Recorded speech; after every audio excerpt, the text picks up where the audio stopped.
Good morning, everybody. We are live. It's 9 o'clock. That means the underoos come down and we throw them around. So, come on.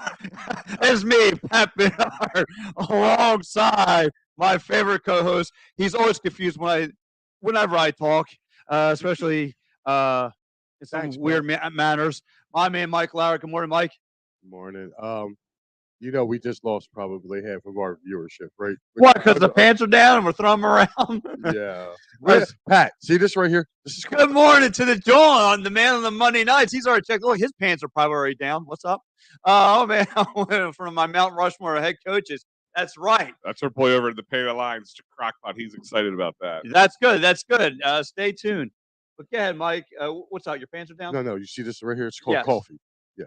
I need to be at least halfway done before I can start dealing with underoos, down pants. I don't know what's the matter with you. You're going to need Irish coffee, Mike. Probably with this. This is like, especially. It's Sunday, Pat. Yes, and I'm horned up. So listen, it's the Lord's Day. He's ready to go. Yes, I'm easy like Sunday morning. Yes, you are. Yes, you are. You are over easy. Woohoo! So, and the guy, my man on the other side of the table, my man, Big Al. Al, what's up, brother? Seems like you are, bro. Yes. Yes, I am. I am pumped and ready to hump. So, anyway. You write all these down. Like, I really think. He stands in front of the mirror rubbing coconut oil on himself and he's practicing. He is sitting there like, screw watching the Phillies game. I'm going to come up with one-liners to shit on the show. Yeah, right? I'm just going to remember. Hey, and with us being, with him being a former pro wrestler, he already had practice doing it. Oh, yeah. You know what I mean? And, of course, wait, hold on. Was this part of your bit when you wrestled? Like, would you come out with, with those kind of one-liners just to throw people? Actually, it's a pretty good idea from a wrestling standpoint, just to throw people off. You got to remember, my wrestling gimmick was Frankie Frizzo, the Hollywood sensation. I would come out with these gold pants dancing on your girlfriend just to piss you off. That was my heel side of the gimmick. But, listen, we could talk about me running around with gold tights all day long, which is always around. No, we can't. No. Mike's like, no, we can't. Yeah, and there goes our man, my toothache, if you will. He's on the Combat Misfits. Good morning, Chris. Catch him Friday nights at 9. Chris, you know what? Me and Chris agree on that one. Like, you need to settle down with the honey and all this other stuff. Yeah. Very aroused. But, dude, you know what?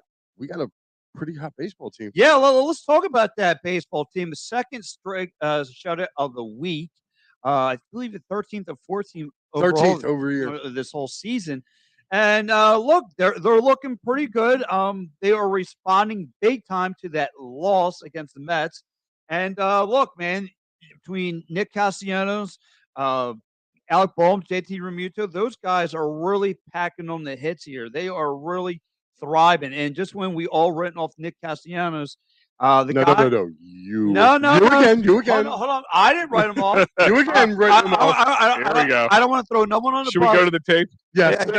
But I don't want to throw anybody on the bus, but Matty B from the Mayfair Monster was all he didn't want nothing to do with Nick Castellanos, and here he is. Now he's 16th overall in the league for hits. Him and Alec Bohm are tied, which is kind of amazing considering the fact that how cold he was. And of all the guys on the team, his cold streak lasted the longest. But you know what I'm happy about? He's getting hot at the right time. Well, that's it. And but Harper coming back to how many times do we sit there and go, well, look at the Braves when they won, look at the Nationals when they won. It was all about guys getting hot at the right time. So this bodes well for us. I'm not 55-1. Yeah, Jump on it. Yeah, I already did, bro. I mean, 55-1. I'm ready. Well, I mean, just like I said yesterday, you had JT Realmuto hits that double right out the chute. He hits that double because the three RBIs. You had Nick Castellanos with the home run. You had Alec Bohm with the sack. I mean, these guys are really looking good, even on the opposite side of the. There you go. Do you want to get me? He's starting to rub off on you, not the way. Yes. Well, hello. Super. But look, I mean, even Kyle Gibson was really, really good yesterday. I mean, he had guys, swimming. He's been an anomaly with me, man. Like, I know Gibson. Yeah. I mean, well, he's been up on a bad team, which is fine. But I mean, he had guys swinging on inside pitches. Can I just stop you there for a second? I have to jump stop on with the bad team stuff. I had to do this on the Patterson Ad Fanatics yesterday. I wasn't even on the show. I was just there helping training James Scorza, which, by the way, did an amazing job. Yeah, he was awesome yesterday. My point is, this is not how baseball works, guys. You play the teams you play a lot of teams. Starting next year, you're playing every team. Okay, right. So you're going to play as many good teams as you're going to be playing bad teams. Really? What are they? The new schedule. Now everybody plays everybody, so that means you're going to see less NL East games, and you're going to be seeing you'll see every team in Major League Baseball at one point during the year. Right. So instead of seeing the Oakland A's once in a while, you're going to be seeing them every year. Yeah, every year. So that means it does level out the playing field a little bit for everybody. And my point is, that's the way it is. The Mets had such a good record and have such standings in the NL East right now because they had this kind of schedule already early on, and they got them, and they had the Braves who were struggling, the Phillies that were struggling at the time. They were hot when hot was needed. All right, and right now, we have a better record as of the All-Star break than they do. Believe it. So that's my thing is, I don't want to hear that. Oh well, it's just the Pirates and Reds. The Reds, minor league teams, whatever it is. They're Major League Baseball teams. Getting any team in Major League to sweep a series is hard. 4-game series, even harder. Okay, I just want to throw that out. And you're looking at it if you're looking at, how the makeup of a team. All right, they kind of gave away the series last weekend. They did. I felt like they could have won 2 of those games besides the game that they won. So I look at it like this. If you're looking to see the resilience, or if you want to see what your team's makeup is, Phillies did what they did. The Phillies did what they were supposed to do. They were supposed to come in here and clean the clocks of the Cincinnati Reds and the Pittsburgh Pirates. They're not as good as the Phillies, and the Phillies are answering that. Why do people feel the need to make it any less than what it is? You know what I mean? To me, I don't understand that either, Al. And I kind of agree with your point. You play who you play. Are you going to look back at the Eagles Super Bowl? Well, they played bad teams, so they got an easy ride to first place. No, they won the Super Bowl. Right. That's what happened. They did well. That is what it is. You play who you play. If you beat a good team, but they had their starting quarterback went down halfway through the game, or they just had a bad game altogether, do you sit there and go, well, if he was doing better that game, they probably would have lost? Because if you live like that, that's why I jumped on Dave Yarnall from the Past and Fanatics about that. I'm like, yeah, it must have been a bad week for him. I'm just saying, I had to jump on him. Yo, I was like, it's you're the kind of guy, if you're gonna worry about everything like that, you might as well not leave your house. Yeah. I mean, like I said, just to me though, I hear what you guys are saying, but to me, we already know these teams are we could tell who the contenders are. I just still, like I said, I'm with you, Mike. The Phillies did shoot themselves in the foot last week. They had every which way possible to win that series against the Mets. Like I said, to me, if they would have at least took 2, if they would have split it, I'd been feeling more comfortable or confident. I mean, like I said, I could look. So you're still holding your hat on that Mets series. That's really what's hanging your. Yeah, I mean, look. That's what's keep me from going all in, putting all the chips on the. All right. The chips on the. All right. I have one, and I know you're not as old as me, Pat, and I don't remember this per se, but I have an older brother who's kind of well schooled me in the history of the Phillies. I was only about 6 or 7 in 1983. In 1983, dude, the LA Dodgers were 12-1 against the Phillies in the regular season. We played them in the National League Championship Series and smoked them. So you really got to throw out regular season. Put on top of this, look at not just look at the Reds, the Pirates, the Fish, all that kind of teams. Look at the Dodgers. We own the series in that. Look at the Cardinals. We own the series in that. Look at the Padres. We own the series against every good team, except for the Giants. The Giants are the only one we dropped 2 or 3 of them. I forgot. But we play them coming up. Next week. So we can still take the series. Right. My point ultimately is, you're beating good teams. You're beating bad teams. You even beat good teams when you weren't that good yet. Oh, that's what I'm saying. I'm feel extremely confident. My thing is, don't hang your hat on that Mets series. On just one. On that Mets series, because that's what a lot of people are doing. And here's my thing is, The Mets won the mental war there. That was a mental war. We lost the team. They just like if you look at all the games around them, they played very solid, if not good, really good defense. Right. The bullpen was great. The starting pitching was great. Would have fell apart. The bats were hot.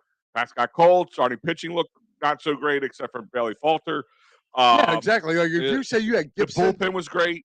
Like everybody just seized under that moment. But do you know what? Just like you was talking about with the Dodgers back in '83, right? Guess what? The same thing can happen because you know what? Look at all these Mets fans. Look at all them. They're Oh, I so love overcome. them. They're ready to. The World Series is theirs in their eyes. Listen, this is just all like we're. This is all like we're working. I'm actually going back and forth with a guy like from a post game, like one of those NBC post games from back in April, right? I put out a thing that he said. I said the Mets will be out of it by you That's know. what Joe's saying. The same thing you're saying. Yeah. So here's the thing, right? You're gonna laugh. This guy's been going back and forth with me, right? He's like, "Oh, well, your comment didn't age well." I agree with Joe there. I said, "You know what? You're right." I said, "I'm sorry. I did say that they would be out by August. I was wrong. I'm sorry. I meant to say September." I said, "We all know September's coming." I was like, "Dude," I was like, "You had a 10-game lead in the National League East, a 10-game lead." I was like, "You're not going to win the division." I was like, I'll do a Game of Thrones reference. Winter's coming for you guys. That's September. Mm-hmm. September's coming. I was like, you're going to lose the division, dude. I was like, so you might as well get ready to see us again. And like, even if they win the division, everybody, like I know, we all wait for that Mets fall off, but maybe they don't have it in September. But like Sullivan said, you said, and we all said, the playoffs are.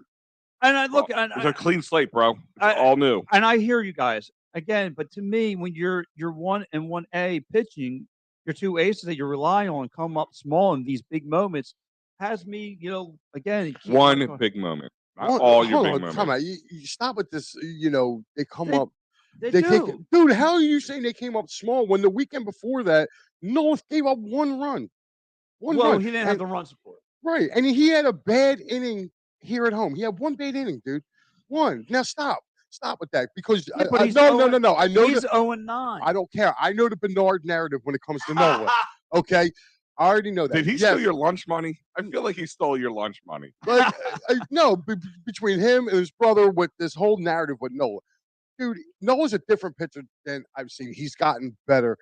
I think he's better this year. I think this has probably been one of his best years. And yes, he is the Cole Hamels of this team. And I know he has a track record, especially come September. I know that track record. Put him in a tanning room.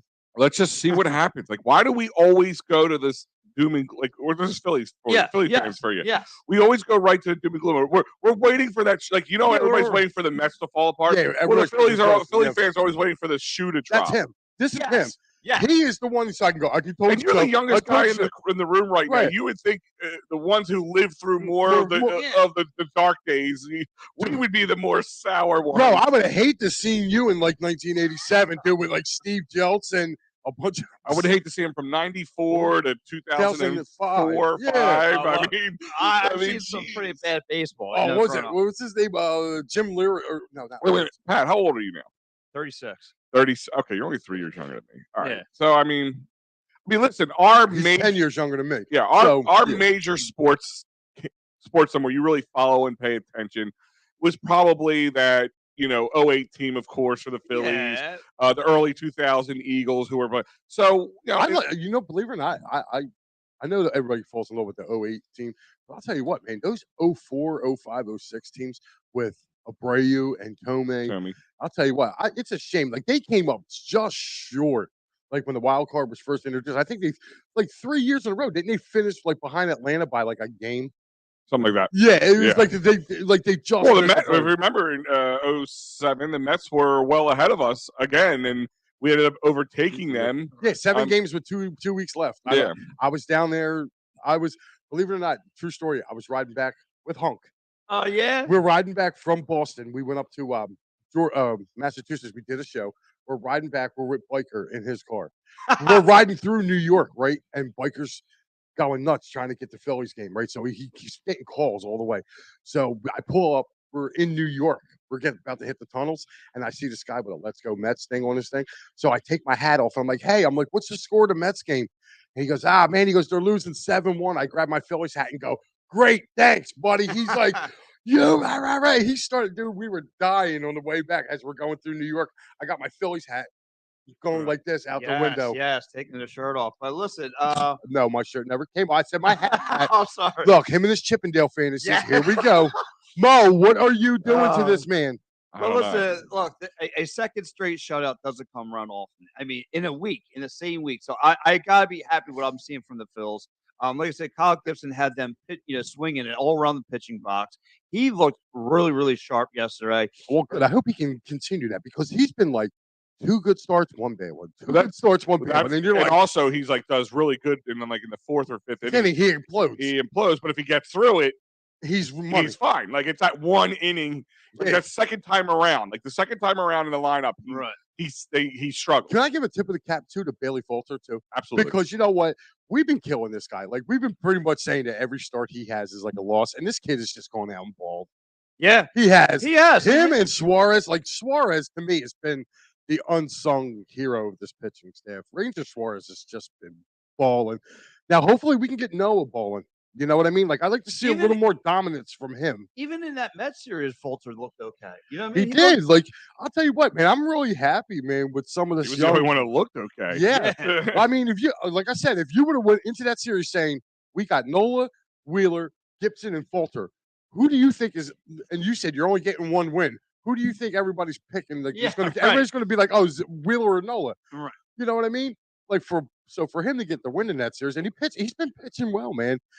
Real quick, why don't we do the sponsors before you get your first phone call here? Yes. So let's get our sponsors here. So for anybody needs any work compensation, motor vehicle accidents, personal injury, criminal law, hit up my man Dave R. Cherrier at 610-565-0300. He's a good guy to see. Come on down, come check him out. All right, and Mike, take it away. Oh man, here we go, man. Bert's bus trip to DC on September 25th. You can join yours truly right here, myself, Big Al. We are taking the trip down to DC. $325, dude, to get you a lower level bus ticket, or lower level ticket. You get your bus ride. Yeah, lower level, but they put you on the bottom where the bags are at. Yeah, exactly. Yes, exactly. That's what Pat likes to be. He likes having all those sacks around him. Yeah. So, you get food, you get drink, you get entertainment, and hey. For $325, man, you can't beat it. I mean, God, $325 doesn't even pay for parking and a game ticket. So, down at the link. So, no, it's going to be an amazing time. And dude, you know what? I believe Wednesday's the cutoff, the 31st. So, okay, Wednesday. If you want in, it's either 1,000 people or the Wednesday is the cutoff. All right. So, if you guys didn't pay for your trip, make sure you do, man. You can come hang out with me and Big Al. We'll be down there doing our thing, and Pat will be swinging a sausage down in Orlando. But you know what I'm interested too with this too. I'm actually going to take a look at this out too because I might maybe think about doing the Giants trip. Oh yeah, it's great. I mean, like I said, for a few $100, you get everything you need. It's that and not that they're the same, but you get the same creature comforts that you get with them. And don't forget Dolan's 24 East Sellers Avenue. Actually, yesterday, if you wanted to, those great sandwiches we talk about, they were there yesterday, Pat. As well as Hollis Thomas was there, hanging out, watching that horrible preseason game. We'll talk about that later. Oh, this is great. Check out Dolan's, and I believe your guy called and hung up already. I had him on hold. I'm texting him now as we go. But here's the thing. Yeah, we're always a day late and a dollar short, dude, with these sandwiches. Yeah, well, he's so like I told him on was it Monday night? Poor Wolf, his place had an electrical fire, like the electrical main box caught, and they're waiting for the piece. It's taken a while. So they've always kind of worked out and did the tacos out of the place, and now he's doing some of his go-to sandwiches out of there. So yesterday was the first day. So I believe your guy's on the line. All right. Well, listen. My right-hand man at the PennDOT BlackRock, if you will, up in the 422 area, my good buddy Vince DeFelice. Vince, good morning to you, sir. TMI, dude. Don't tell them I'm responsible for the potholes on 422, buddy. No. Come on now. Now we know who to talk to. His phone number is. Bad call there, man. Bad call there. What's going on, guys? Love the talk about, how much the Mets suck. They'll choke eventually. Give it time. Whether, thank you. They win the division or not, whether they make it in the playoffs, they'll choke. They always do. Well, Vinny Mac, I would love that, you and I could talk 7.5 hours of Phillies baseball, but listen, right now, absolutely, everyone's, sitting at their Chicken Pete's or wherever coming up these draft boards, and we need a little help from you. So first of all, let's talk about that Jalen Hurts guy. He looks pretty darn good in preseason. And where's he at on your draft board if you're going to take Jalen Hurts? Yeah, so I like Jalen Hurts this year. I think he can make it into the 4,500 club, 4,000 passing yards, 500 rushing yards. I think it's doable for him. You add a receiver like A.J. Brown to the mix. The guy had 3,444 passing yards last year. You add 1,000 yards to that, he could easily do it. I mean, with those type of numbers, he can produce, in a top 5 QB range. So, yeah, Yeah, you know that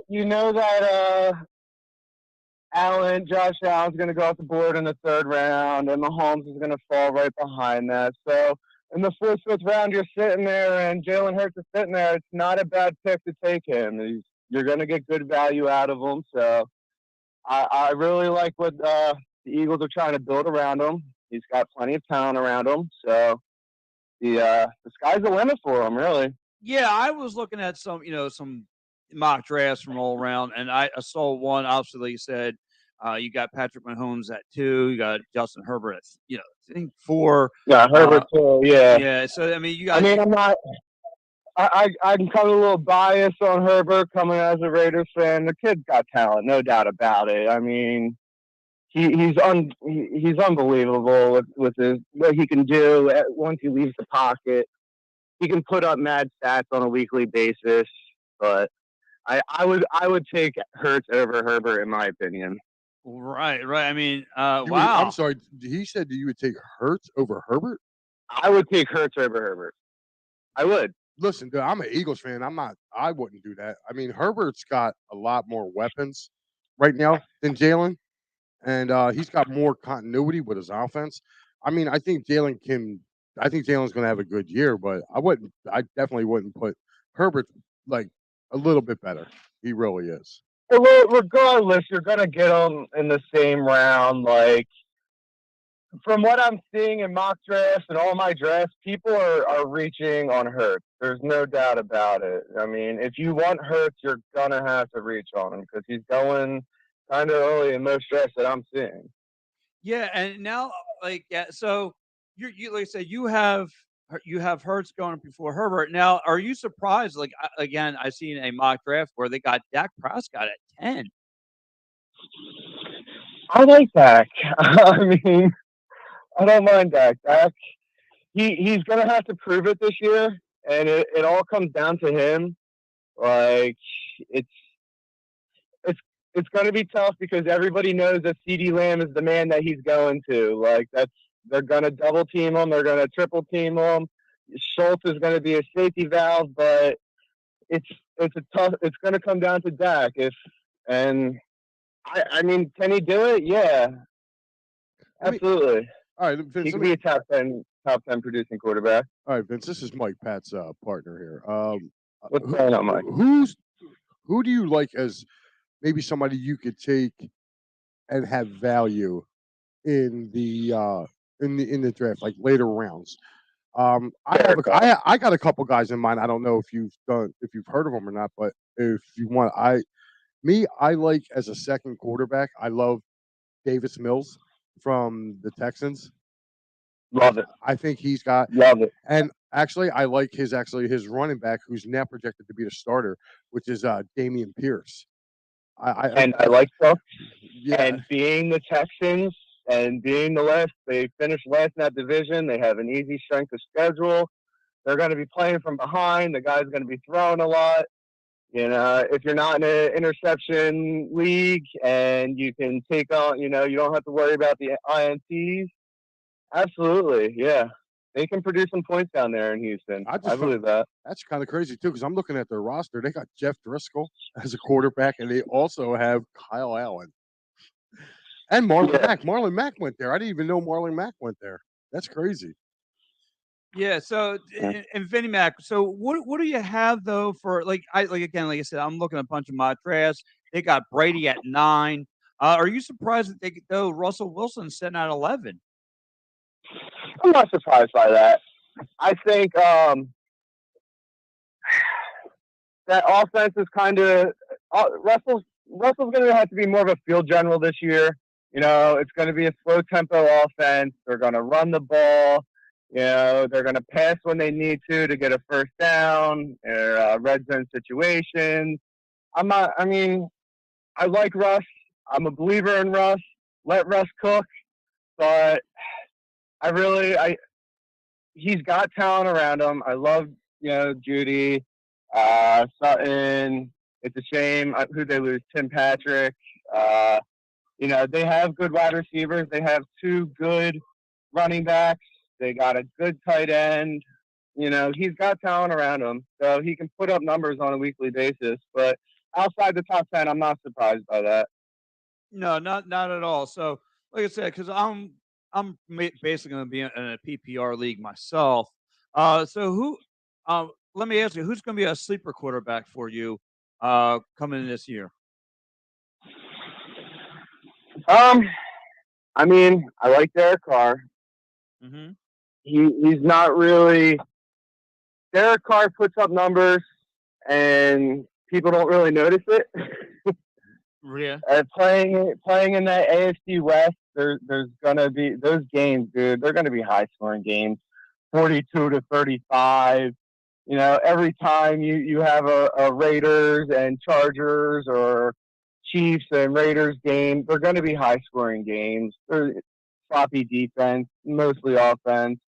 So those players in that division, you want to target those guys because it's going to be a high scoring division. And I really like Derek Carr. Tella, come on. He's got Hill now. Right. He had Waddle. He still got Gesicki. The running back situation is a little shaky. The O-line's a little shaky, but I like him. I think he could possibly put up fantasy numbers on a weekly basis to that 20 to 25 threshold that people are looking for. Right. So, like I said, I know they got plenty of some good, some good quarterbacks. Like I said, what quarterback do you think is going to be the biggest bust this year? The biggest bust, Matthew Stafford. I'm down on the Rams. Wow. I'm down. I'm agreeable to that. Yeah, and that's it. I've gotten in a lot of arguments with the Cooper Kupp debate. I love Cooper Kupp. I'm a big believer in Cooper Kupp, but I think Matthew Stafford is going to let Cooper Kupp down this year. And the health injury, he pushed. He made that poor girl fall off the stage and turned his back on her and walked away. Come on, what kind of guy does that? Bad juju is coming to him. I'm avoiding that situation. I'm fading the Rams, and Matthew Stafford would be a bust for me. So we got a question coming in from our man Sean Kilrain. You catch him on the Monday Night Crew.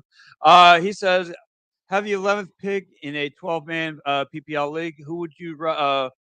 Where would you come with my pick? I like the running back or wide receiver." If Diggs is still sitting there, I would be taking Diggs.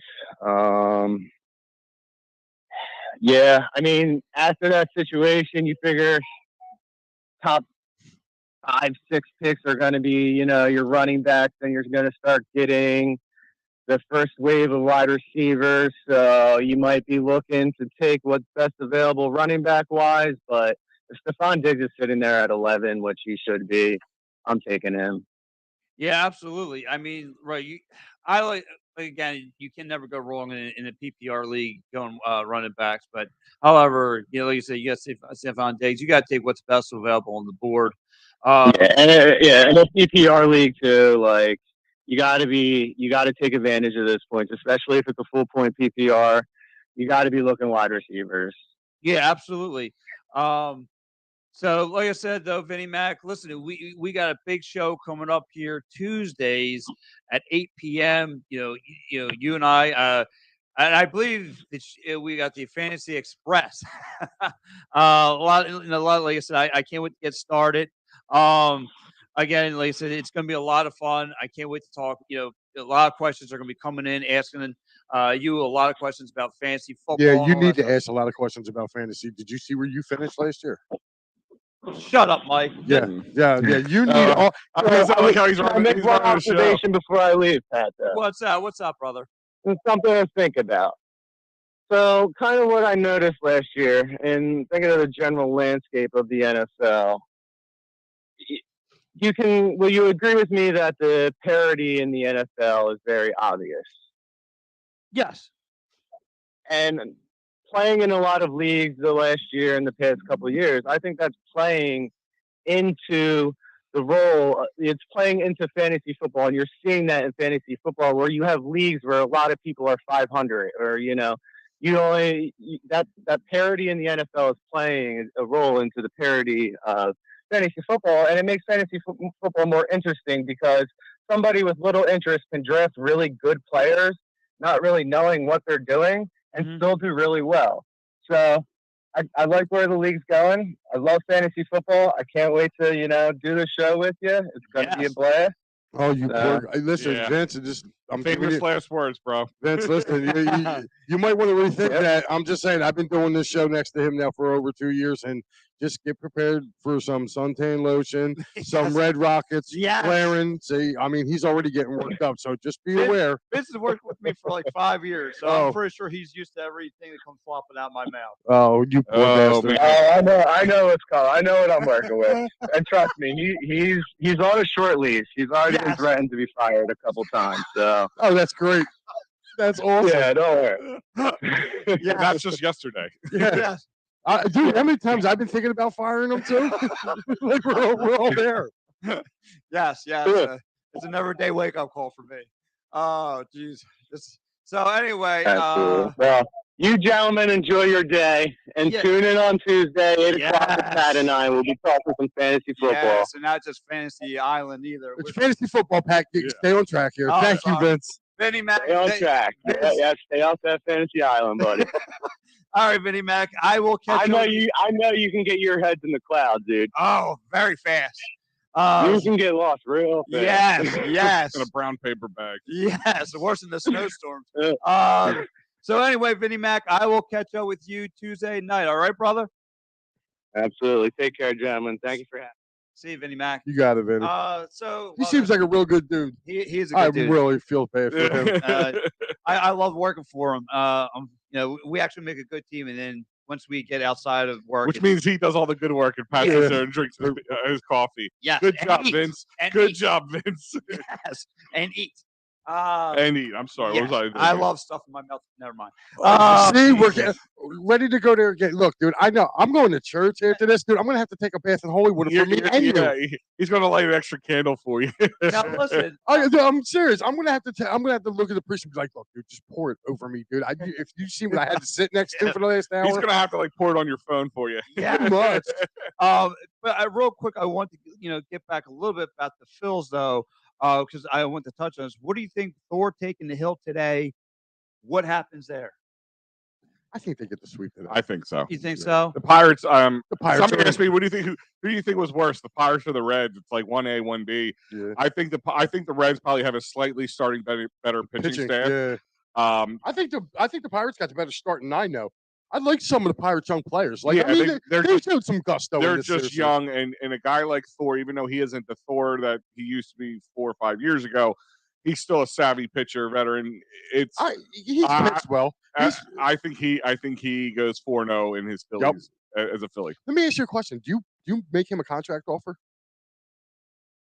I would. Yes. Oh, I mean, here's my thing: is I'd have my doctors check him out. If I'm Dombrowski, I have the doctors look him over. And then if you can get him on the cheap, and for him, the cheap would be probably around 20 to 25 million per year. Yeah. I mean, he's not. I'm not paying him Wheeler type money. I think you can get him for like 15, honestly, because he signed a 1 year. I think he was a 1 year 25. Was it 20? I thought it was. Hold on. No, it was 1 year. I thought it was 14. Hold on. Syndergaard contract. He is right now in 21 million. 21 million. Okay. 21 so yeah, you would have to go to like 25 a year. Yeah. I would sign him though. Why not? I mean, offer him a 2 year. You got to see who looking at him, because people just like I said are looking at him like, here's a guy he missed a year. He didn't pitch much. So like that kind of keeps him a little younger there, and he looks like he's making a comeback. His velocity keeps getting better at every step. The thing with Tommy John. Your first year back, you're kind of year and a half. You're looking about a year and a half before you're fully back, and he's at that year and a half spot now. Yeah. So and he's looking better and better every time. So I mean, it depends on when we come to bidding war. I mean, do you want to spend $35 million on your number 3? That's the question. If he's your number 2, maybe. If he's your number 1, he's not. But if he's your number 3 and you get him around that 25 million marker, I think he would sign here. I really do.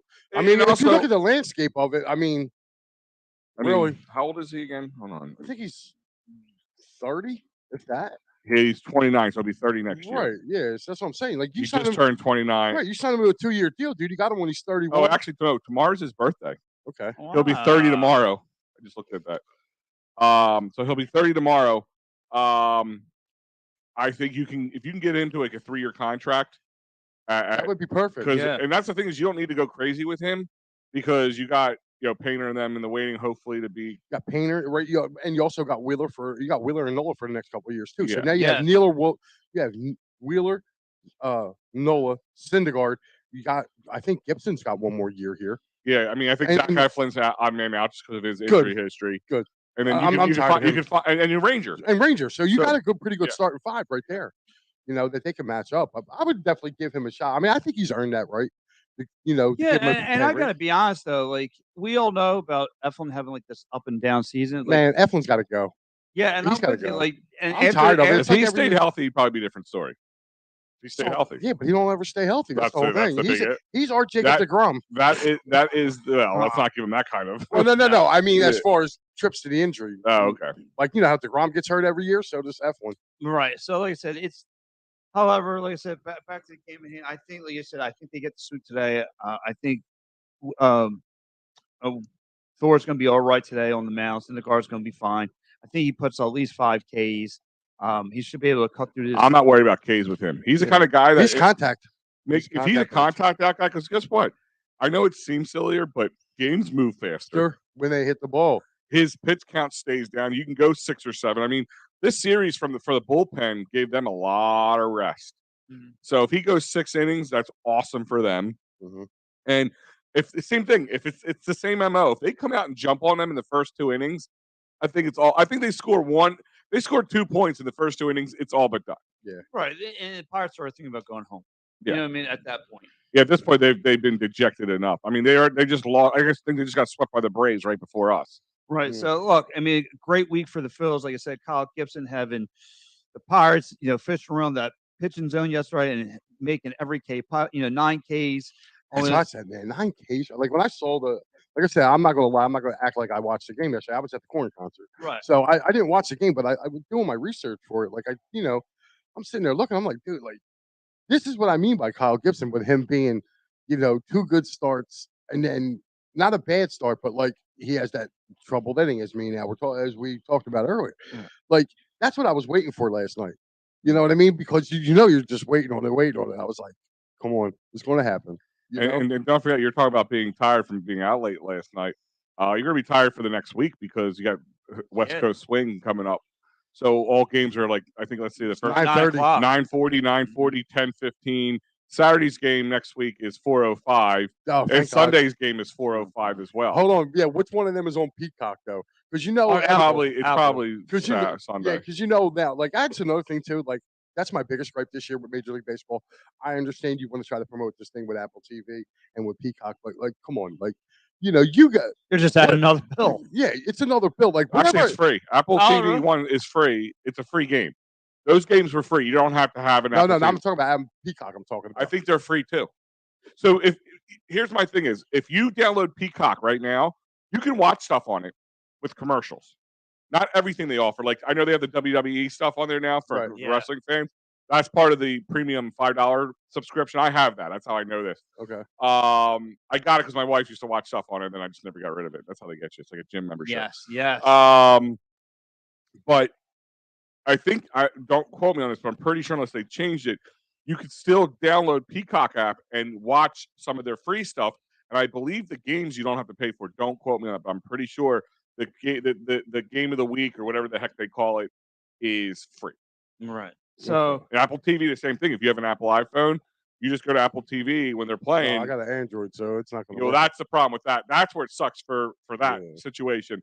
Because at least with Peacock, anybody can watch it. Yeah. The Apple one it's just for Apple. It's tough because that's why I'm you hoping have to have some sort of Apple device, an iPad, right. That's why Apple I'm hoping. TV. That's why I'm hoping they don't get the direct. I'm hoping they don't get the Sunday ticket next year. So Al, let me ask you, who do you today on offense though goes off? Who do you have going off? And is Bryce out of the lineup this week? Are they taking him out or are they keeping him in? I don't know about today. I have to check the. They should have posted the lineup. Let me ask you another. Are you surprised about Castellanos going off this week? No, I'm not surprised at all. I mean, you need guys to go, like, once again, you need guys to do well against bad teams. Anytime a guy, how many times have you seen players have like being slumps? They go up against a bad pitcher or a bad team, and they go off, and they trickle down effect. They keep running with it. Right. So no, I'm not surprised at all. And I think your player of the game, if I'll say Reese Hoskins. I think Reese Hoskins goes off today. He always seems to do better during the hot, sunny Sunday afternoon games. And this is where he is like a 2 home run type game. Yeah, I mean, if I looked at Nick Castellanos' numbers just since Monday, he has 10 hits, 2 home runs, and 6 RBIs. Like, I think they said he was back like before yesterday's game. He was like 305 since the All-Star break. Right, which is just amazing because I think he was batting like he was barely above 200 below his weight when Harper went down. Right, and that's what they had. Listening to Harper Friday night, man, he was like, he said, "This is why." He said, "I love this team." He said, "This is why I trained hard to come back, in the time frame that I did." He said because he said everybody wrote us off when I went down. He's like, and yet we stayed. Not only did we stay, he's like, we improved our position. Yeah.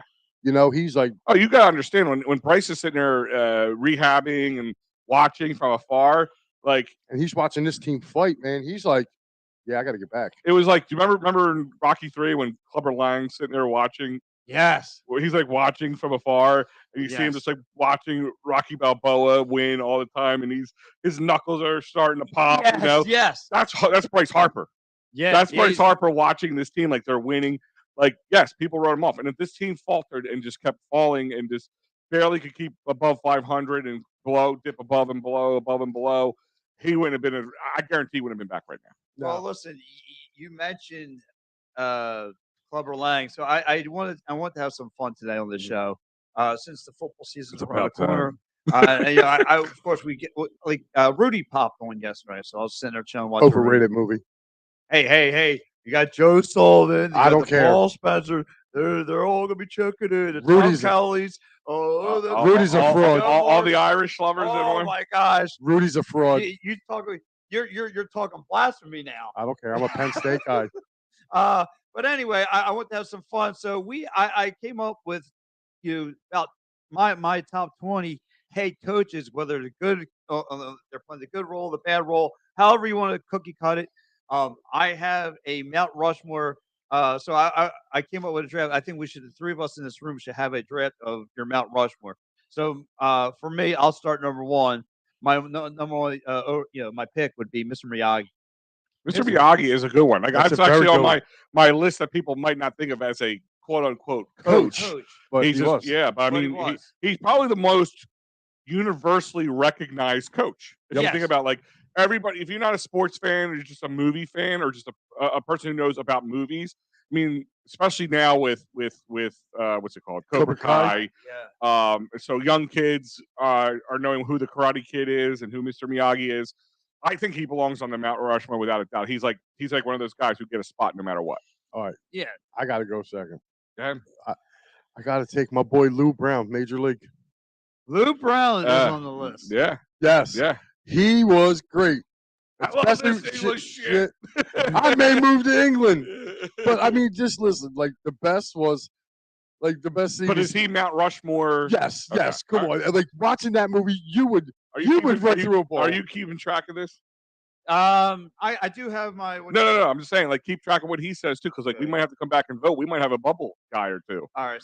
So he's saying Lou Brown for Major League. Where I know I have Lou Brown on my If not, I'll have to write it down. But all right. So all right, Lou Brown, man. But Yeah, yeah, but definitely. yeah. I mean, But dude, hold on, but keep this is going, going to start getting tight because there's a guy I think goes Oh, I up there like getting before tight. Lou Brown. And there's a guy goes up there. I mean, like I said, I think Mr. Miyagi belongs up there no matter what. There's another guy that probably belongs up there no matter what too, especially in the Philadelphia area. Mickey. Yes. Burgess Meredith, man. He needs to be up there. And right there now you got 2 out of the 4 spots already filled up without a doubt. Out of doubt. There's 2 out of 4 spots are filled up. You can't not leave him off. You know, Yeah, but like I said, I like Mr. Miyagi for the fact that he only had one student in his whole dojo, takes down the toughest school in the whole valley, the whole California Valley.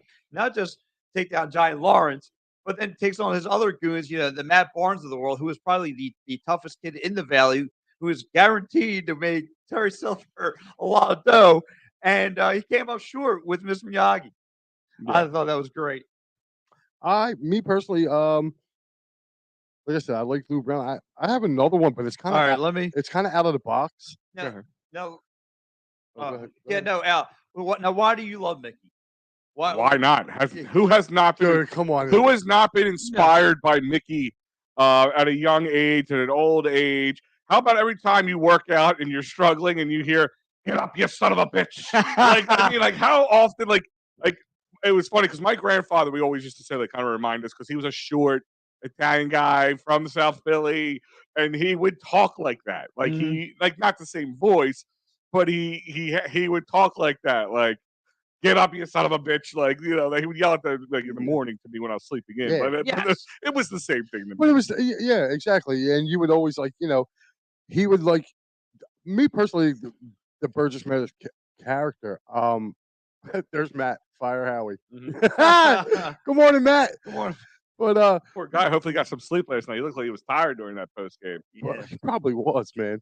No, but the best line I think that I ever liked is when he was trying to convince Rocky, after the birth of his son, hey, he's like, you gotta fight the champion of the world, and that's coming real soon. He's like, I hate to get loud in a biblical place, but dude, you need to move your ass. Well, no, the best was when she finally comes out of her coma and he whispers, she goes, "Win." He goes, "What are we waiting for? Yeah. Take us." My man was tramp. So here goes number 2 for me. I'm gonna go a guy I grew up watching, Gordon Bombay. Gordon Bombay is a very good one, but I would put him on the bubble because I'm not sure if you could find. I mean, that's a classic. He's been around. There was a lot of series. With that. I would keep that high up there. I could definitely see him getting a spot. I wouldn't say he's definitely making the Mount Rushmore, but he could. He has a capability. Yeah, because I think Gordon Bombay. I mean, again, he goes around the neighborhood. He played for a coach who was guaranteed to win every year. He comes up short and misses the goal. His coach has made him feel like a buffoon for the past 30 years of his life. And then he finally beats the coach that, pretty much that shut him down. So, and plus, not only that, he, Rob Hyes, not only that, he takes the time. What does that say, Rob? Yeah. Roy, I'm sorry. See, look, Pat's cockeyed this morning. Well, hello. See, there you go. But listen, I gotta go with Bombay because he took Adam Banks from the from the Hawks over to the Ducks, and they had to go to court for it. I thought that was amazing. And then they go to the world class in number 2 and face Iceland, and then my man got his leg busted up and still coaches, put on a great coaching clinic. So anyway, that's good writing. It is. It's great movie. All right, my number 2 is actually one. It's one guy, but he actually did 2 head coaching roles. I think I know what you're talking about. This is Al Pacino. I actually have a different one for Any Given Sunday. Okay, but I'll tell you, which is a very good speech he does at the end. Yes. It's like a very well and I'll tell you, speech all the time. So Tony not Tony Montana. What was his movie? What was his character's name? Tony Montana. Not Tony Montana. Not Scarface. His coaching name. That was Tony D. Monto. Yeah, something like that. But for Any Given Sunday. But I'll tell you what, he did a better job in the HBO movie called Paterno, where he played Joe Paterno. And I'll tell you, Al, if you haven't, I don't know if you've ever Tony seen D'Amato. That's it. If you've never seen Paterno, the HBO No, I haven't watched it yet. Watch it. He portrays Joe Paterno to a T. I can see that. That I makes mean, sense. he was really good, man, in that movie. The only thing I didn't like about it was me being a Penn State fan. It made Joe Paterno look like he was clueless. Right. Well, listen, and but that was really, really, that's the name right there. Morris Buttermaker. Yeah. That's what, Maddie, we were talking about that before we went on the air. I was like, what is I don't remember the name. Yeah. We couldn't remember the name. Good one. How about this? Here's a couple like probably runner-ups, but Rick Moranis in Little Giants. Oh man. And here's another one. Danny, that's not Danny was Danny O'Shea. That was Ed O'Neill's character. Okay, because they were both O'Sheas. I think. Right. One was Danny. One was I forget what the other. Kevin O'Shea. Kevin O'Shea. Yeah. Kevin was. How about the O'Shea brothers get an honorable mention there? Yes. You because he's like the one guy that you hated, but then ended up loving at the end because it's Al. And also he didn't welch on his bed. He literally gave him his own business. He gave up his own business. Well, not just that. I mean, Spike's dad was pissing him off. Spike don't play with girls. He wanted Spike to lay out his knees. Let me ask you a question for a person who played two coaches. I know where you're going with this. Who? Gene Hackman, right? No, that's a good one. But Carl Weathers. Yes. Because he technically was a coach to Rocky Rocky 3. Rocky 3 before he died. I mean 3 and then in 4 before he died. Happy Gilmore. And then Happy Gilmore. Yeah. I mean, was it Chubbs? Chubbs. I mean, he got his fingers bit off by an alligator and then fell out of a window. You know that Mr. Meester guy? I think I killed him. Oh man! So Gene Hackman is Hackman was great in Hoosiers, and Jimmy McGinney played a great coach there too. So, I'm writing this down. There's been a lot of good ones. I'll tell you what. You know what? I got one that's on my mind too. Is Kurt Russell and his portrayal of Herb Brooks in Miracle. Okay, no, that's a good one. Real good one. Like he got him down really good. Yeah, as a funny one though, this will never make the Mount Rushmore, but it'll be a funny one.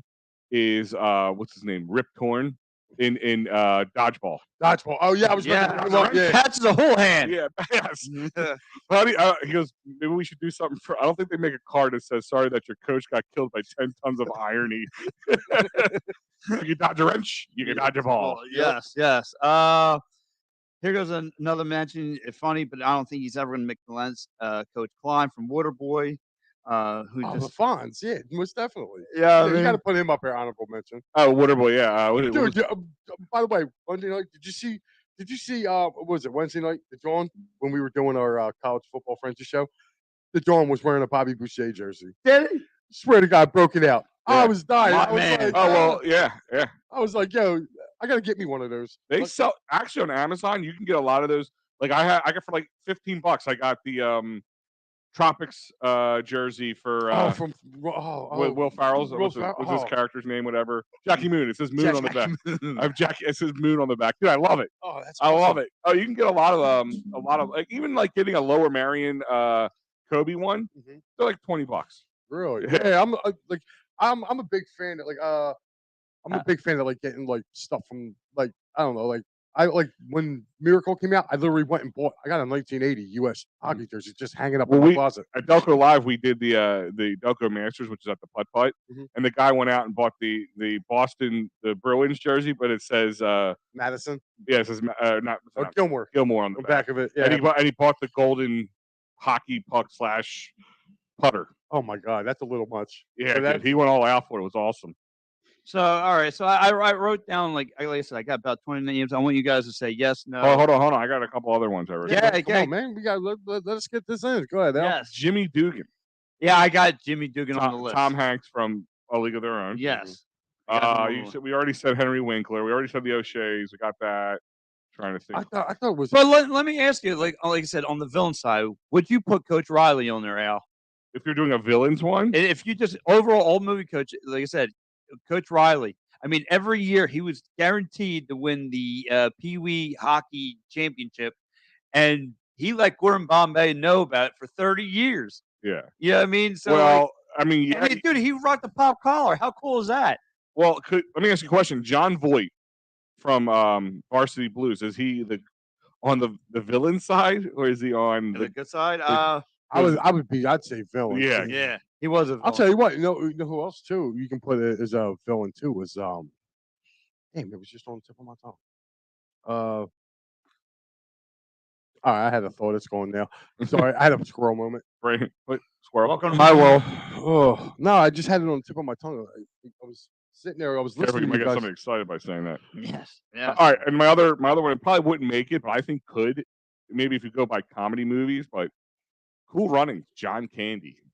Oh yeah, most definitely. Yeah. Also, that was.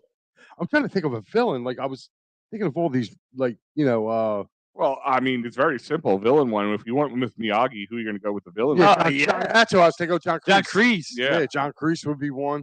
Terry Silver. Yeah, Silver or Silva. I always got that wrong. Silver. Okay. Yeah, Terry Silver. Oh, I'm trying to think of Dude told you he was jacked up on cocaine, tormented a teenager. Oh man, he was great, and all the money out the world. But yeah, like I said, I have him. How about Nate Scarborough from? I was about to say from what's it called? Not The Replacement. Oh, it's called the Field of Dreams. No, Necessary Roughness. Actually, I forgot about Hackman in that one too. The Replacements. Yeah, well, we said that. We said that for two. That was The Replacements and Hoosiers. Oh, all right. Yeah, I didn't hear that. So I think that puts him. I think that puts him up on. That should put him up on that Mount Rushmore. Did you just put in the chat, Coach Carter? No, that's my wife. Oh, okay. My wife is checking in under my name. Say, like, well, I forgot all about Coach Carter. That's a good one. Tell Jamie that's a good pick. That's a good one, Matty B. Blue Chips, yeah. Blue Chips is a great movie. Yeah. Coach Carter, that was The Rock, right? No, that was a basketball movie with Samuel L. Jackson. Okay. Yeah. So. Yeah. What the Gridiron Gang was? Gridiron Gang is just The Rock was in it. Yeah. That was good too, but I don't think he's on the Mount Rushmore. It's not Mount Rushmore, no. No. So.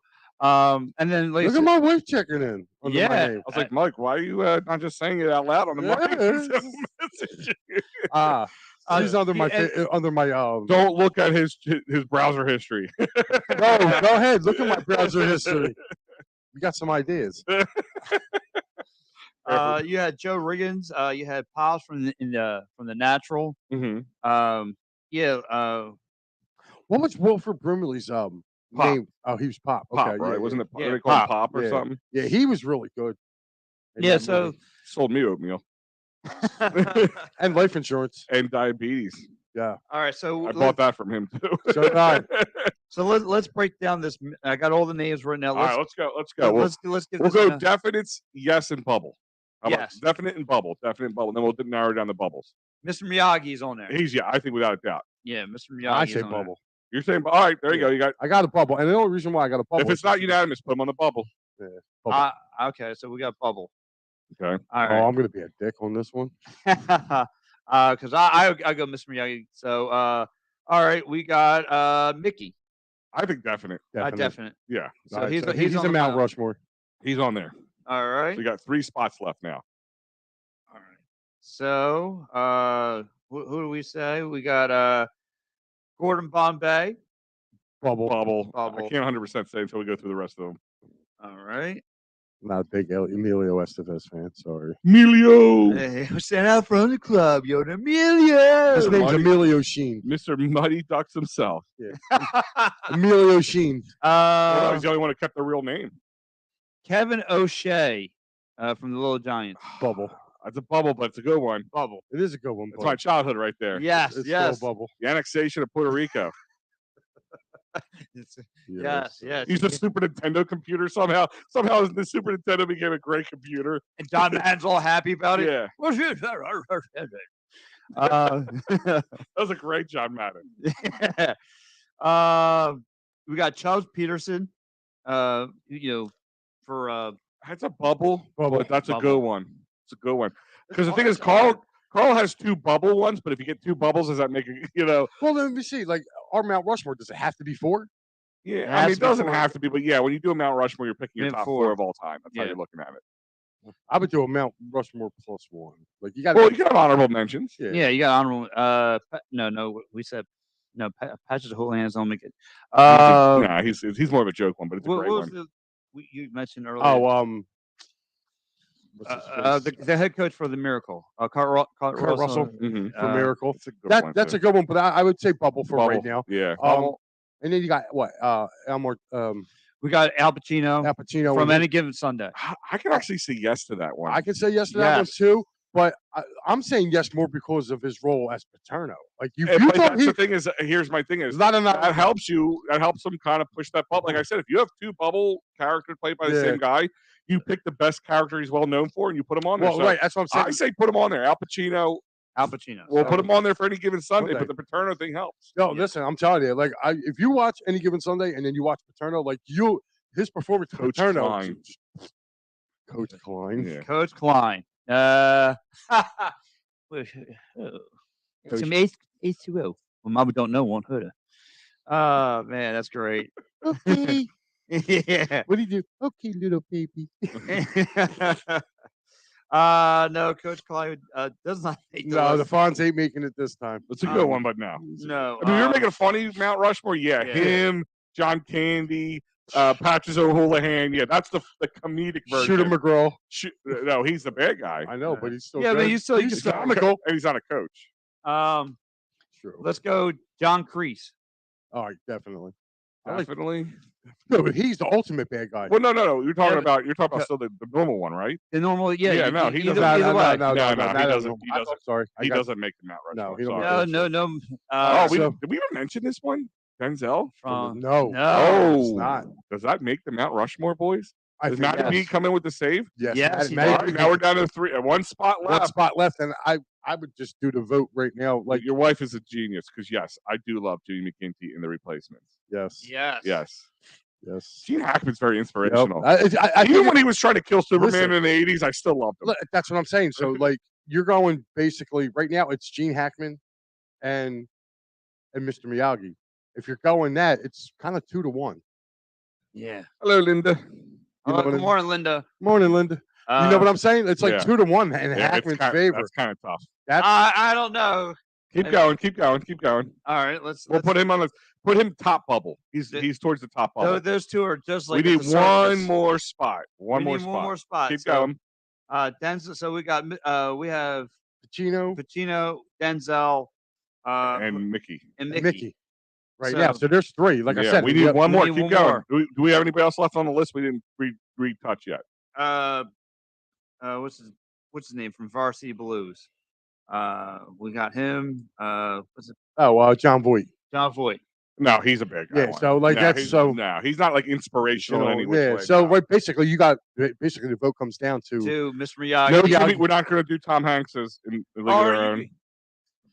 How about Major League?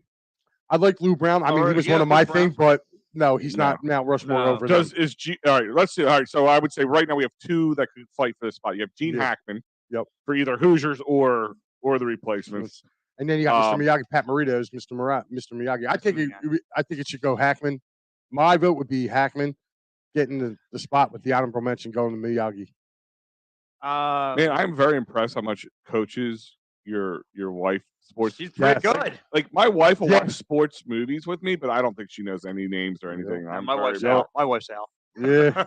Matthew McConaughey definitely. That was a great role. Yeah, my wife would pick Matthew McConaughey because of Matthew McConaughey, but she put Jack Lingle down there. So see, told you that's why I married her.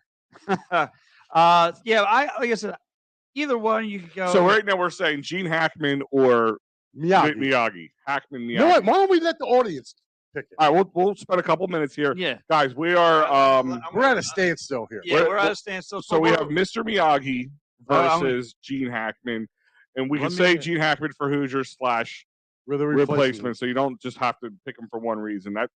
I think that's the only reason he's in this fight right now. If it wasn't for that, if it wasn't for Hoosiers and that, I think Miyagi wins it. Right. I think Miyagi wins, and all right. Right now, if I had to make a choice, I'm not swaying the votes. I'm picking Miyagi. He's just more universally known. That's all. Mm-hmm. Like if I said pick a coach that you know of, and everybody knows who Miyagi is. Pat's already on there trying to get a poll going. Yes, and not the poll I'm usually dancing on. See? Right away. This is what happened, dude. This is what Pat drinks. Yes, a Look, lot of pumpkin in my Dunkin'. A lot of pumpkin in his Dunkin', and it's got a lot of white stuff in it. I got pumpkin too. I can't make. So did I. I'm basic bitching it today. Yo, listen, it's Sunday, dude. So guys, comment in Miyagi. Yes, Mr. Miyagi. I want to favor Mr. Miyagi. Yo, Patty B, what do you got? Sean, what do you got? Noah, what do you got? Miyagi or Hackman? Miyagi or Hackman? I mean, to me, because Mr. Miyagi just has the better resume. No, we don't. Yes, he does. No, we don't. Yes, no, we don't. How doesn't he? You mean how doesn't he? What I'll have to do is maybe later, if I get a chance, I will clip this part of the show out and put up a stand. Oh yeah, you have to. You have to because I'll try. He wants Miyagi in the worst way. Yeah, I like it. I think Miyagi. All right, here you go. Vote 1, Hackman, Sean Kilrain. So put one down, one slash down for Hackman. Hackman. Miyagi or Hackman? Miyagi or Hackman again, Linda. Linda's saying Hackman. I'm really surprised Miyagi. If Miyagi doesn't make this, I'd be surprised. Yeah, if he gets too maybe because people don't think of Mr. Miyagi as a coach, more as a mentor, which in my eyes, maybe you're right. Maybe it's the same damn thing. It is, but you got to also take a look at it. How people. They had 3 movies. The first 2 were good. The third one was really it was horrible. Even with Terry Silver. Mr. Miyagi was in. Then the fourth one, they killed it. If he was in Cobra Kai, do you think Miyagi wins this hands down? Yes. Okay. Yes. Dude, I mean, like I said, the toughest of all toughest from the Cobra Kai couldn't even lay a hit on him in movie number 3. I don't care. Gene Hackman's he went there. He went to the Cobra Kai dojo, lit up their best student, lit up Don Kreese, and he made Terry Silver look like a joke. That or people don't know how to spell Miyagi, and they're just like, I'm just gonna write Hackman in. It's one of the other two. That too. Yeah. I'd say I made it easy. And no, like you can't. Like Gene Hackman took a bunch of like grocery store guys and. Dude, that was just a funny movie too. That was a good movie all around. I like the cheerleaders, dude. The head cheerleader was smoking hot, dude. I don't care what. They were all strippers, and except for the head cheerleader, the one who, she was still one of the cheerleaders. Yeah, but she was just sitting here like they're all the like announcers are like, could you imagine just a couple of years ago these cheerleaders were in grade school? You know, it's like, oh man, so. Funny. Yeah, the coach is like yelling from the other side, tell them to stop shaking their asses because the whole team's not paying attention. Yeah, like I said, I don't know. So what do you think, Al? Who do you think's got the better resume out of between the two? Like I said, now you're asking. Gene Hackman resume-wise beats him. Well, no. I'll give Pat Morita a lot because you figure Pat Morita did television for a lot of years too. He did Happy Days. No. I'm talking about from Mr. Miyagi from their coaching roles. Oh yeah, Gene Hackman has the bigger resume in that sense. More widely known. If I said, who is Jimmy McGinty in the movie The Replacements, if I went and polled 100 random people, I guarantee a lot less of them would know who Jimmy McGinty is other than versus Mr. Miyagi. Right, because it's more well known. But if you use the coach's name out of Hoosiers and say, well, this and that, it would give him a run for his money. I wrote it. I remember when I was in college, I read an article. I had to do a paper on it was for advertisement and logos and most well-known logos, and I had to do this paper on it. You know what? This is back, many years ago, but the most widely known corporate logo was in the world at the time, and you're gonna be surprised. Just take like the ones that you well known, and you're probably Nike. Nike's a good one, but it was like number 10 or 11 or something. Just keep thinking like big now, like logos. You mean? Yeah, like when people see a sign, they know exactly what it is without reading the words. You think Adidas? Adidas is. Yeah, I think Adidas was pretty short. Here, hold on, we got another one here. Mr. Miyagi is always a classic, but go Coach Hackman. So that's 2. That's 3. No, man. Pepsi. Sean Pepsi was a good top. I think it was top 5, but it wasn't that. You're gonna be really surprised. McDonald's. McDonald's was number 2. All right. So you're never gonna guess what number 1 is, but you'll be like, really? Because it's not a.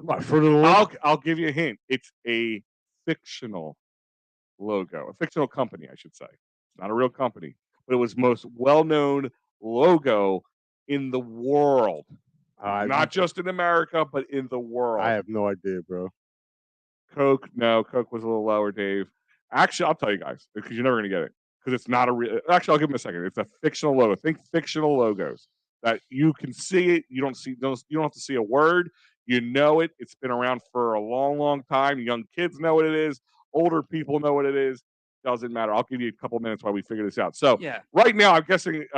It's looking like Gene Hackman's going to win this. All right. So what do we have for our top 4 if we keep it at that? So Mickey at 1. Yeah. Let me go back to my list here. You got Mickey, Denzel, Al Pacino, and Gene Hackman. But I would put Miyagi up there as like the alternate. Like the alternate. He's definitely number 5. 4B. He's 4B. 4B. Yeah. All right, so nobody's going to get this. So the Ghostbusters logo was the most well-known logo in the world over all anything else. Or they call it the No Ghost logo, but that's what they know it as. But it was like, I remember I'm doing this whole thing, and I'm like reading this whole paper on it, and I'm like, and number 1 is like, Ghostbusters? I'm like, yeah, that makes sense, I guess. You can't really go around the world without people knowing what that is. Yeah. Right. Yeah. So, look, guys, before we wrap up the show, again, amazing night from Philadelphia sports, from our summer teams. Phillies and the Union both put up a pair of 6-0 shutouts. I liked what I saw from both squads. I'm really enjoying the Philadelphia scene here, Philadelphia sports scene. Really good stuff. Like I said, Noah Syndergaard on the hill today. Hopefully, it's going to be a sweep for the Phils. I'm in favor of the Phils going to get a big dub today. Are you guys feeling the sweep coming today? Yeah, I don't know how you don't. Yeah. I mean, I know everybody at this point, you're like, oh, they need to lose a game, but I think maybe they don't sweep the Diamondbacks. Diamondbacks are playing a little bit better baseball. They're not as bottom baseman as I think the Reds and Pirates. I would love to see them go 4-2 on this road trip. Yeah. But I think they win today. I mean, the Giants isn't going to be a walk in the park. That'll be the better team that they played since the Mets. Mm-hmm. Right. So, again, I'm with Mike. 4-2 on the for this road trip. I think the Phillies sweep Pirates today. All good and fair for the Philadelphia Phillies. Again, we're sitting here. Look, if we're nitpicking about the Phillies, listen, they are a second. They moved up from the bottom wild card spot to the second wild card spot. They're only trending up, being up on bad teams, which is all good and fine. I'm liking it.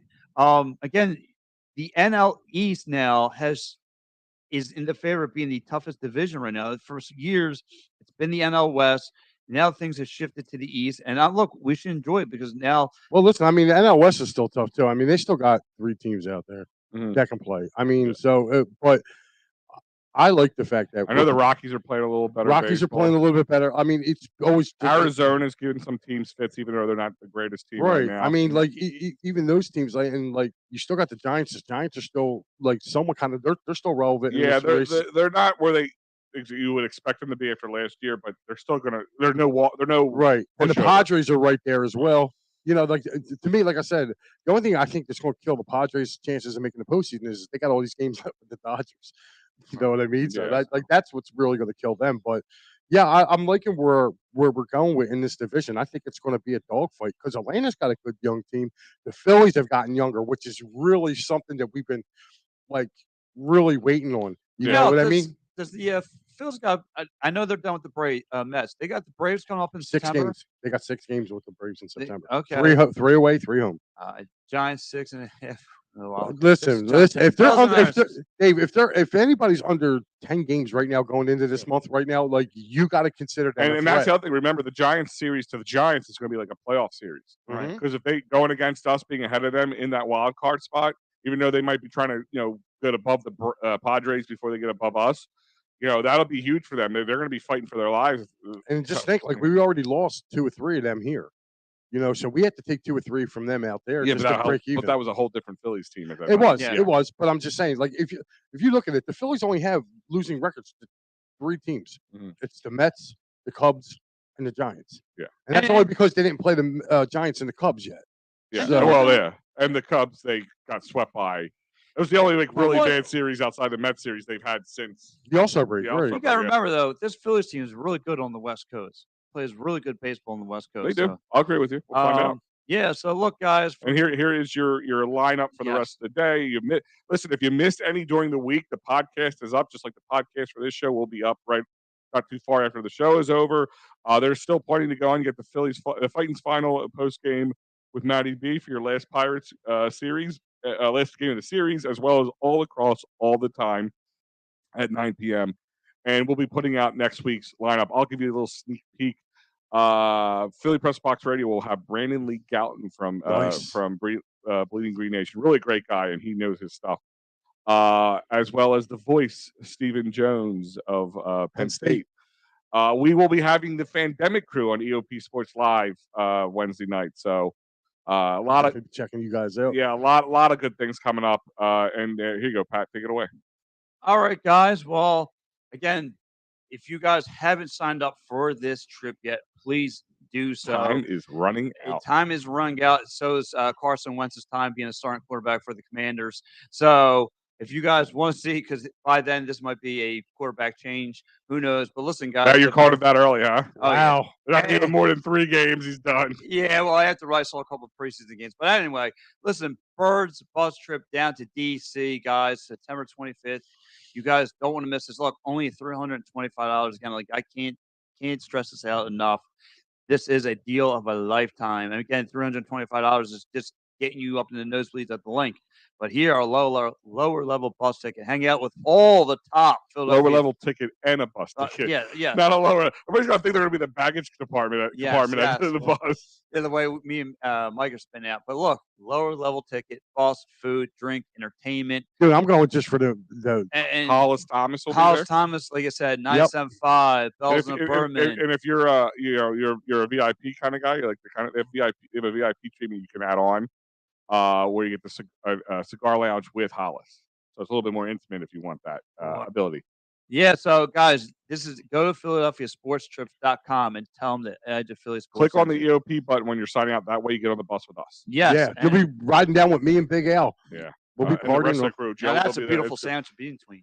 Guys, don't forget to check out our buddy David Cherry for workers' compensation, motor vehicle accidents, personal injury, criminal law. You can reach him at 610-565-0300. And tell them EOP sent you.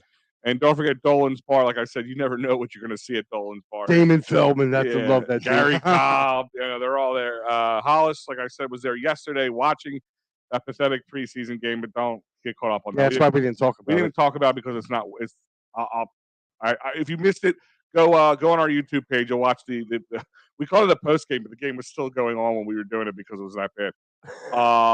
And then, like I said, they had Wolf's is back there. He's running out of their kitchen. It's a smaller kitchen, but he's still running his major stuff. So there's always plenty of good times, food over at Dolan's. PJ is the man. Other than that, guys, let's take it away. Yeah, man. So again, tonight, Phillies Pirates. Let's get out of here. Let's get our meal of the day. What's your meal of the day, Mike? I have no idea. I'm probably going to make chicken cutlet. I want this gritty sandwich, damn it. I want the gritty there, Al. We got to get hooked up there. I will check with Wolf this week. If maybe next Sunday that he's going to be there, maybe we'll go up after the show and get some lunch. Sounds like a plan. Sounds like a plan, guys. All right, guys. Try this gritty anyway. Guys, just to be on the I've already let you guys know I'm not going to be on my other network this week at all. My wife goes in for surgery on Tuesday. Honey, I love you, and I'll definitely see you guys next week. Peace.